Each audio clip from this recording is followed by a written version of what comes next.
Now you know who your customer is, but do they know who you are? That depends on the customer journey. This is the part where we focus on the when in our framework.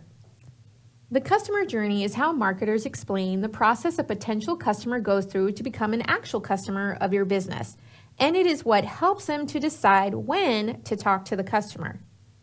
Remember when we used to do this and we saw marketing all around us? Now we do more of this. A decade ago, almost no one had a smartphone. Today, the average consumer spends 5.5 hours a day with digital media. How customers find out about your business can start from anywhere: an email from a colleague, a Facebook post by a friend, a Google search. Traditionally, marketers have described the process of how customers find your business online with the image of a funnel. The assumption is that a large group of users find your company and they go through increasing levels of engagement to then ultimately buy your product. This funnel analogy implies a direct route from becoming aware of a product to purchasing it.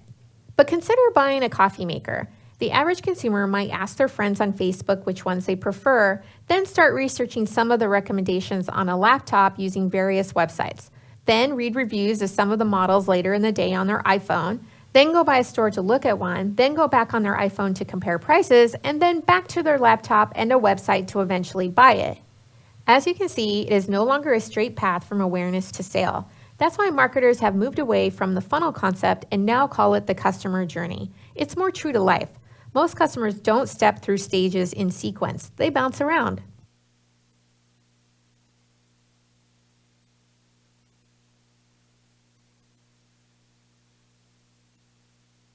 There are different ways to define the different stages a customer goes through on their journey. For the purposes of this course, we describe the customer journey as 5 stages: aware, interest, desire, action, and post-action. Remember, the journey is not necessarily linear. The customer can walk this path back and forth and all around. Your interaction with customers as a marketer can start at different points in the journey. It's important to understand the journey a customer takes to reach you so you know how to market to your potential customer at every stage. The marketing you do to make a customer aware of you will be different from the marketing you do to a customer who already knows your brand or who has already purchased from you. The aware stage is how and when a customer first becomes aware of you. This stage requires digital marketing to establish your brand and let customers know who you are and what you do. The interest stage is when a customer knows about you and is interested in what you have to offer. This stage requires digital marketing that informs the customer about your product or service. The desire stage is when a customer knows about you and wants the thing you have to offer. This stage requires digital marketing that makes it clear why a customer should choose your business for the desired product or service over another. The action stage is when a customer knows about you, wants the thing you have to offer, and is ready to take action. That could be signing up to an email newsletter, downloading a white paper, or making a purchase. This stage requires digital marketing that makes customers comfortable taking action. For example, making clear what the price is. The post-action stage is when a customer has taken action. It describes how you interact with the customer after he or she has taken action. Do you send a confirmation email, instructions on care of the product, or how a service works? This is an often neglected part of the customer relationship, but can be hugely valuable to your business. There's a lot digital marketers can do to keep the relationship going and customers coming back.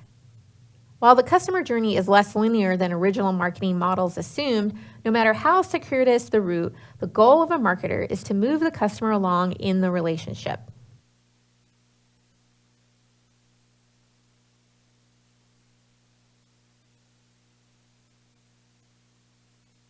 Here's an example of a customer journey for Ezekiel Farka.